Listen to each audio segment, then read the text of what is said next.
Hello WhatsApp guys, welcome back to my brand new video. ఇవాళ మనం భద్రాచలం నుంచి మా ఊరు వెళ్ళిపోతున్నాం. హనుమాన్ జంక్షన్ చూద్దాము, గోదావరి చూద్దాం గైస్. ఓకే ఓకే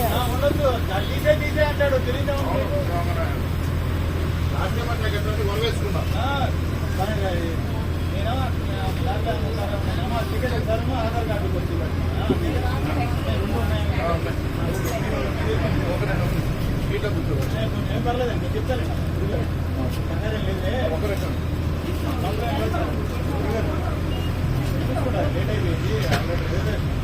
అమ్మా అన్నీ ఉన్నాయిగా, ఆధార్ కార్డు టికెట్ ఉందిగా అమ్మా, ఆధార్ కార్డు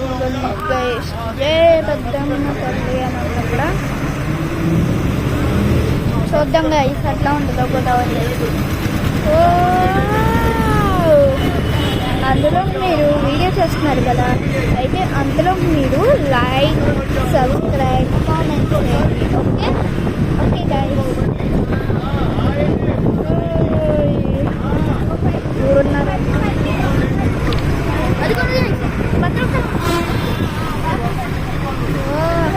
భద్రాచలం స్టార్టింగ్ గుడి దగ్గర గైస్.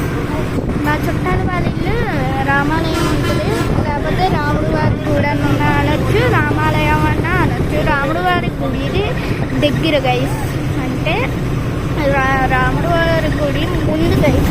రాముడు వారి గుడి ముందు పడగొట్టేశారు కదా, ఆ డెవలప్మెంట్ కోసం అంతా. అదిగోండి గోదావరియా కాదో తెలియదు గైస్. ఓ ఓ ఓ ఇది ఇప్పుడు బాగా కనిపించింది. ఇదిగోండి గైస్, గోదావరి గైస్.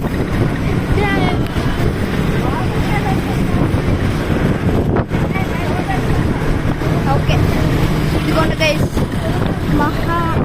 అన్నిటికన్నా పెద్ద నది వెస్ట్రన్ ఇండియాలో అంట. వామ్మో, అలలు చూడండి. రియల్ నుంచి బయట నుంచి వస్తుంటే కనిపిస్తుంది. రియల్ బయట నుంచి మామూలు కనిపిస్తుంటే అట్లా అనిపిస్తుంది గైస్. భయం వేస్తుంది చూసి. ఎందుకన్నా గైస్ తెలుసా, ఎంత పెద్దగా ఉంది కదా గైస్, అందుకే.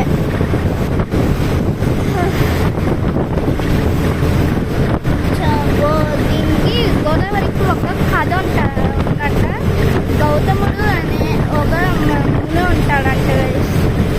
తను ఒక ఆవుని చెప్పేశాడంట పాపం విమోచనం చేసుకోవడానికి. మెడిటేషన్ చేసి శివుడు తన మెడిటేషన్లోకి వచ్చాడంట.